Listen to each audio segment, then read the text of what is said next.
Hey, what's up everybody? Jake here and welcome to the hobby. If you haven't heard, there is a massive reprint on Lost Origin right now. Lost Origin is honestly one of the best Sword and Shield Pokemon card set. Some people might argue it's the best one. It's right up there with a ton of other sets. There is also Evolving Skies, which is really divisive. Some people consider Evolving Skies the best set just because it has some of the strongest Pokemon cards out there, including the Umbreon VMAX. But when you're talking about Sword and Shield era chase cards, the Giratina card is still one of the best to look out for. So in today's video, we are going to be cracking open a whole entire booster box of Lost Origin. If you are looking for some Lost Origin products right now, they are really affordable. The prices on these booster boxes have definitely dipped quite a bit over the last couple of months. They used to go for as much as $180, and now you can probably find one going for as low as $120. $120 is not bad for Lost Origin. That's actually a pretty solid deal. There was a point in time when if you could find one of these going for just retail price MSRP, which is right around $145, that is still a really good deal. So $120 is definitely a significant drop for this whole entire booster box. And who knows how long it will take for it to go up in value, which doesn't really matter that much. You're just going to really enjoy cracking open Lost Origin right now. We got ourselves the Orbeetle VMAX Trainer Gallery card. I don't think I have this card inside of my collection yet, so that is a really good one in my personal opinion. We're going to add that to our collection. And honestly, I do think this is a really sizable reprint. I know some collectors who have just really jumped the shark on this one and added a ton of Lost Origin booster boxes to their collection because they think this is going to be the last big hoorah for Lost Origin, and from here on out it's just going to start skyrocketing in value, and I really don't see that happening. There's still a ton of these products out there. I know that some major local card shop, from my area at least, had a lot of Lost Origin come in. It was not a small reprint by my understanding of it, and so that's a good thing for me. This is a really strong set. I've never pulled the Giratina alt art card. There's still a ton of really cool trainer gallery cards that I would love to pull from this set, and I don't know what's up with the Sword and Shield trainer gallery sets, but I just have an absolute blast cracking them open. I don't know what's about them really, because in all honesty, you don't get that many trainer gallery cards, but with the combination of the trainer gallery cards and the alt art cards, it makes these sets really strong. They just have a really strong spot inside of my personal opinion. I really enjoy cracking open Lost Origin, Astral Radiance, Silver Tempest, pretty much all of the trainer gallery sets. I just slightly prefer them over Scarlet and Violet. Is that just me?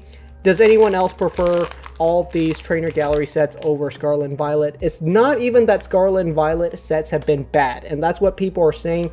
It's just that they are definitely a brand new series of sets, and they just aren't perfect yet. And who knows, the Pokemon Company is still doing a ton of alt art cards, and they have plenty of desirable illustration art rares inside of pretty much all of these sets, which is a good thing. So I'm pretty happy with where things are landing right now. This is where the hobby has completely normalized.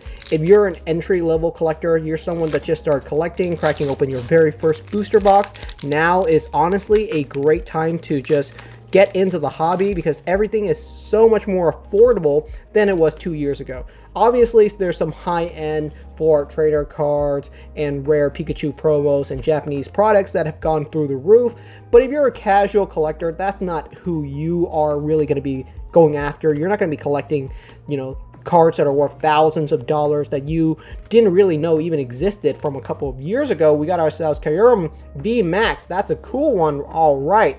If you're a new collector, all you're really going to want are brand new booster boxes like this, and you want to fill out your binder with a ton of really cool cards, and this is going to be perfect for you. And I know I get some hate because people think I hate binders. I don't really hate binders, and this is coming from a guy that has probably 20 or 30 binders inside of my collection, And I think that's where binders start to lose their appeal for me, is that if you have one binder, obviously you're going to be using it a ton and you're going to be putting a lot of cards into it because you're going to be looking at those cards every day. But once you start really collecting a lot of cards and have as many binders as I have, you end up with too many binders. I have binders from 5-10 years ago that I really don't look through that often anymore. Maybe every now and again I'll look through them and see some cool cards that I missed out on from years ago. But in general, once you start having a ton of binders, you end up putting them in your garage, you start putting them in storage. And that's what I mean when I say binders aren't perfect. If you have one binder, it's great. But once you start having a ton of binders, I think that's when it starts becoming a real issue. It's also super heavy. Once you have 20 binders, you start thinking about, what do you do with all of these? Where do they even go? You know, what storage container are you going to put them in, or a plastic bin you're going to store them in for years? And that could become hidden treasures for your kids in 20 years. But for me personally, I just love displaying my cards too much. So that's pretty much my opinion in binders. I have a ton of binders. I don't hate binders, but at the end of the day, at a certain point, you can only have so many binders, right? So that's pretty much it. Back to Lost Origin. What are some of the best cards from this set? There are some alt art cards that you want beyond of the Giratina card, but I will say Lost Origin has one of the best trainer gallery sets because the VMAX cards from this specific set is really, really good. Lost Origin is not a weak set by any stretch of the imagination. It's probably one of the best, if not the best set. You know, I think you can make a strong argument for having Lost Origin as the best Sword and Shield era Pokemon card set. It's that good. There's just a ton of really nice trainer gallery cards inside of this set. You're going to be pulling them pretty darn often, and at the end of the day, it's got a very good chase card. If you don't want that chase card, that makes complete sense. But if you're looking for a set from this era, from the Trainer Gallery series, it's surprisingly because Lost Origin is one of the cheapest one right now, right? Because I think other ones like Silver Tempest hasn't really had a recent reprint, so that's why I think Lost Origin is actually cheaper. So this is one of the cheapest set, one of the most fun set, and one of the most collectible sets. So that's the big reasons why everyone's cracking it open. If you're looking to collect something long term, you know, you should definitely have one of these Lost Origin booster boxes inside of your collection. If you're anticipating for it to jump up in value, I wouldn't anticipate on that. If it happens, I will be very, very happy because I do have a copy of this booster box inside of my collection, but I don't really mind where it stands right now. You know, this is not something that you should be expecting to double in value next year. But if it does happen, great. You have one inside of your collection, and you should have one of these booster boxes inside of your collection. When I do reviews, when I talk about what to collect, I usually make it pretty subjective because collecting is extremely subjective. But when it comes to a set like this, this is one where I say yes. As a collector, regardless of what kind of collector you are, you probably should have a booster box of Lost Origin inside of your collection. Regardless if it goes up in value, regardless of how much they reprint this, you should just probably have one of these booster boxes inside of your collection because the cost of not having it is too high. If it does jump up in value, you're going to be kicking yourself that you didn't pick up one of these booster boxes when they were incredibly cheap. Maybe this booster box stays at $120 for 4 years. Even then, it's still a valuable collectible to just have inside of your collection because does anyone hate on this set? I don't know a single person that dislikes this set. And that's how well I'm speaking of it, even though, my goodness, my polls have not been so hot right here. We've cracked open probably a dozen booster packs at least, and we haven't really got anything super crazy. If I can pull any alt art card from today's video, I'm pretty happy with that, regardless of which alt art card we pull. If we don't pull a single one, that'd be a little bit disappointing. We got ourselves the Parasect Trainer Gallery card. We do have a trainer inside of it, just a very small trainer. And we got ourselves the regular Giratina V inside of our booster pack. So there you go, 2 pulls inside of a single booster pack. That's always nice to see. And let's keep on going. I was super excited when I heard that this set was getting a reprint because I just definitely wanted to crack open a lot more of it. I didn't get that many of it sealed, so I'm really happy to be able to crack open Lost Origin again. And it is a breath of fresh air because over the past couple of months, I've been opening pretty much all sets that came out this year. I've been opening up a ton of Crown Zenith, and I've been opening up a ton of every single brand new Scarlet and Violet set, getting most of my collection filled out with all of the copies of cards from those sets. But I still have some gaps inside of Lost Origin, and like I said, I never pulled the Giratina V, and that's one that I just want to pull. Can I purchase it? Yes, I can. You know, spend a couple of $100s and get it on the secondary market, but that's not what I want. I just want to pull my own copy. And if I can crack open a couple of booster boxes and maybe find it inside one, so be it. I'm happy to crack open booster packs. And that's who I am as a collector. I'm someone that can buy singles on the secondary market, and there are times when I pick up singles, like the Gardevoir EX art gallery card. That's one that I definitely picked up on the secondary market because I never pulled, and I just want to have it inside of my collection, so I'm willing to pay for that. But the Giratina, that's one where I would just prefer opening up because I don't really feel like I can spend that much money on a single, especially on the secondary market, just because you never know what kind of condition secondary market cards go for. And that's one where I just can't think of a way that I can feasibly pay for a PSA 10 of. You know, if you're rich, absolutely, you can pick up the Giratina V on the secondary market at a PSA 10, and there you go. You have one of the best chase cards from the Sword and Shield era, but that's not who I am. I just can't see me paying, you know, $1,000 for a PSA 10 copy of a card that if I open up 8 booster boxes or 10 booster boxes, however much a Giratina V PSA 10 is worth, I could probably find one. You know, it's not a guarantee that I'll find one, but I could probably find one. And even if I don't find one inside of a dozen booster boxes, I will still have a ton of fun cracking open those booster packs because I love pack opening, which is kind of contradictory if you think about it for who I am as a collector, because I have a very, very strong sealed collection. So how do I enjoy cracking open a ton of booster packs but still have a very good sealed collection? I don't know. I just enjoy a bit of both worlds. I love cracking open booster packs. I love pulling amazing chase cards because there's just a certain rush. There's a certain level of excitement and euphoria that comes with opening up a chase card that you've been wanting for so long and finally having it in your hand, knowing that you found it, not just by picking up on the secondary market, which there's nothing wrong with. You can always purchase a card, but having that feeling that I found a card inside of a booster pack is just exhilarating, and it just can't be described in another way. But on the other end, I also love preserving sealed products. There's just something really historic about having older sealed products, you know? I have a ton of vintage products. Most people don't know this, but I have a very strong vintage collection. There's not a lot out there in terms of vintage product that I don't have that I actually want, you know? And that doesn't mean I have everything vintage, right? Obviously, I don't have a first edition base set booster box from 1999, but I don't want that inside of my collection. If I have a $300,000 booster box, I don't know what I would do with it. It would honestly keep me up at night just thinking about it because it's so gosh darn expensive that's what's going to happen. I'm going to be constantly thinking about it because if anything were to ever to happen to that, it would be absolutely devastating to me. So I don't have anything vintage that's super expensive, but I do have some really cool vintage stuff that I absolutely enjoy because I do enjoy having and holding a piece of history.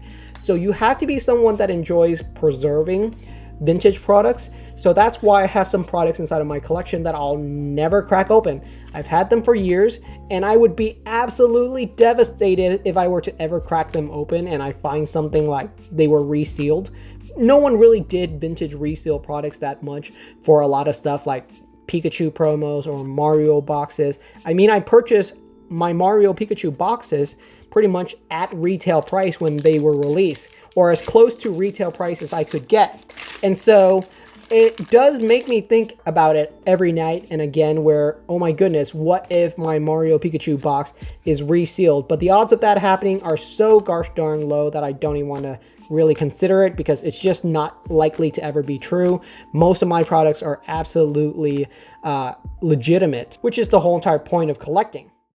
Not a bad background by any stretch. It's pretty solid, actually. This is a pretty solid background. Can you believe that back in the Sun and Moon era or early Sword and Shield era, this was pretty much what you get from a single booster box. We are so spoiled right now with the amount of pulls that we get that seeing a background like this is just not impressive anymore. You get so many cool cards inside of modern booster boxes that this is what older booster boxes would normally give you. There's absolutely no reason why you would ever go back and crack open a booster box from Sun and Moon or even early Sword and Shield. Can you pull anything good from a Sword and Shield base booster box? You can. There's a couple of small decent cards inside of Sword and Shield base and some of those earlier sets like Rebel Clash, but there's absolutely no reason to do it. Those booster boxes are so expensive right now, and you probably will not have a fun pack opening experience. That's what I talk about. It's just having fun and enjoying some of these cards, and you're not going to have that with those older sets. They're just too hard to pull anything good. They're too expensive,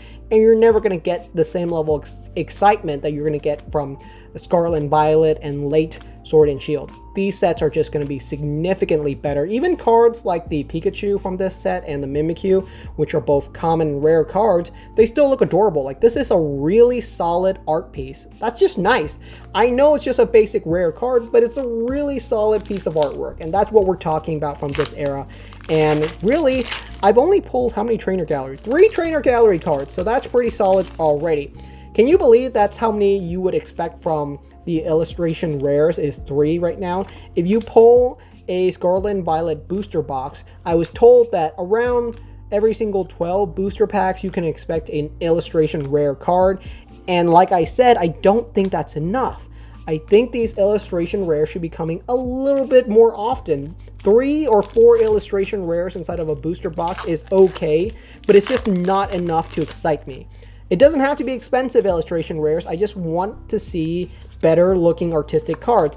And honestly, the Pokemon Company can do that. They can still keep some rare illustration rares at the very top right. They can still have a couple of illustration rares be super expensive and really hard to pull, but make the vast majority of them slightly easier pull so that you're getting some fun every now and again. You know, it doesn't have to be an expensive card, but just pulling a basic illustration rare or trainer gallery card is still pretty cool. Something like that Snorlax is great. I love seeing cards like that. So hopefully we get some more of that. We still have around 9 booster packs to crack open.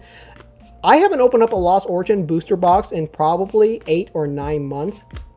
So I'm really enjoying this right now. We haven't pulled anything that good, but just knowing what this set is and knowing that I'm just excited to crack it open. It's all mental, I guess. It's all mental.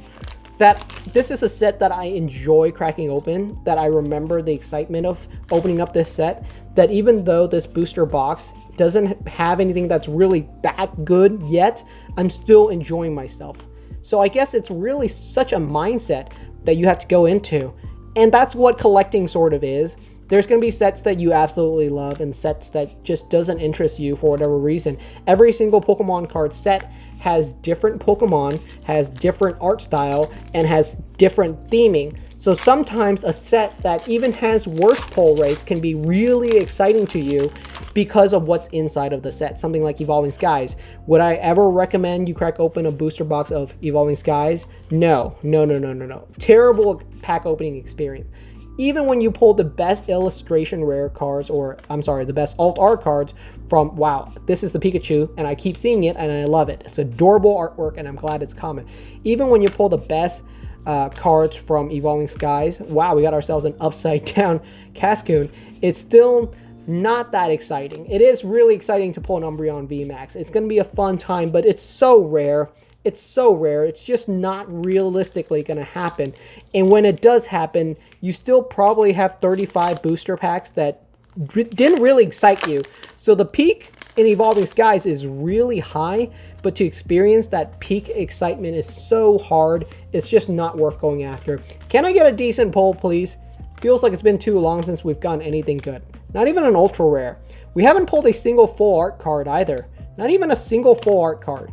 Doesn't even have to be a full art trainer card. And we pulled ourselves a full art trainer card. Thorn. All right. That's not really what I'm looking for. I barely know this character. Someone's probably going to tell me how important this character is, and that's completely okay. I'm looking for some characters that I recognize. If I recognize a character, that pretty much means that I like them. Good enough. There are honestly probably thousands of Pokemon card characters, or trainers, however you want to call it. There's a lot of them out there, and I'm not going to know every single one of them. So hopefully we pull, well, we did pull a full art card, and I don't have Thorn inside of my collection. So that's good enough for me. That's one that I'll add to the collection. And even if it's not one that I'm excited about, if it's someone that's new, I think that's good enough. We got ourselves 6 more booster packs to go. I feel like with booster boxes, you really do get your money's worth in terms of the amount of booster packs that you get to open. If you open these kind of slow, because I know I'm actually opening up these super fast because I open up booster packs really fast for the video, but in general, I open my packs slower. You're probably getting yourself up to 30 minutes to an hour of entertainment just from the pack opening, and then you got to go through and sort all of these cards. And ooh, Rosa Ray, this is probably one of my favorites so far. We pulled this one once or twice before, so it's a duplicate, but that's a pretty cool one. One thing I'll say, the centering on the trainer gallery cards has been really badly. None of the ones that we've gotten so far has been good. They've all been pretty off-centered, which is unfortunate. That even with the reprint, the Pokemon Company's quality continues to remind you of how poor they do it. If you're new to collecting, that's something that you're definitely going to recognize very quickly, is that a lot of these modern sets, the quality control is just not there. You'd think the Pokemon Company would figure it out after how many years they've been printing Pokemon cards, but nope, quality is still as bad as it was in 1999. If you crack open older booster packs, you know what I'm talking about. There was just a ton of inking error with the original base set Charizard, and they did all kinds of weird iteration. But of course, that was Wizard of the Coast era, and now the Pokemon Company has their own printing factory, I think. I don't know if they started printing cards in it yet, but I do know that they did purchase a whole entire printing factory. So hopefully now they can have some better quality control over all of these Pokemon cards, because yeah, I'm not feeling it yet. 3 more booster packs. We have not pulled an alt art card yet. Can you imagine if the English side put in an alt art card inside of every single booster box like they do with the Japanese side? Seems like something that the English side can definitely do. They just haven't done so. They can't guarantee it, and Japanese booster boxes do not guarantee you, at least I don't think they make a promise or anything. You do get yourself a secret rare inside of every single booster box, but it's kind of unspoken. So if you crack open a booster box and you don't get one, it can be unfortunate, but it doesn't mean you got gypped. You know, that can happen, and that could be to anything. It could be due to an error or anything of that sort. So what is my final thought on the restocked and reprint of Lost Origin? I think it's really cool. It's really exciting. This is probably going to be some of your last chance to crack open some yellow border Pokemon cards, because starting next year, I think these older booster packs with yellow borders are just going to be harder and harder to come by.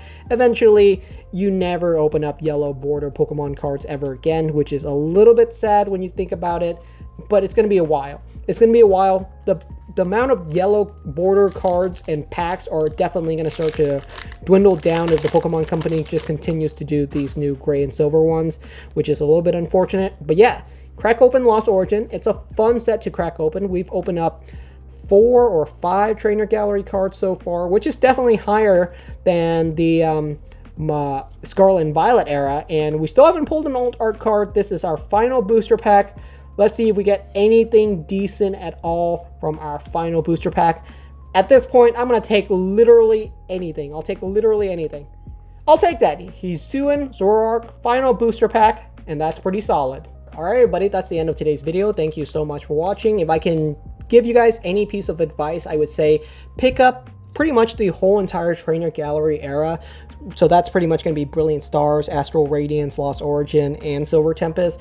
I think these sets are absolute home run. They're really, really solid, and they're probably going to be the Sword and Shield version of the Sun and Moon Tag Team GX booster boxes, which are the best ones from the Sun and Moon era, and those have really climbed up in value. I don't think the Sword and Shield ones are going to be as rare, but they're still going to be a really solid collectible set long term. Thank you so much for watching. Hope you guys enjoyed today's video. Let me know what your thoughts are down in the comment section, and I will see you guys next time.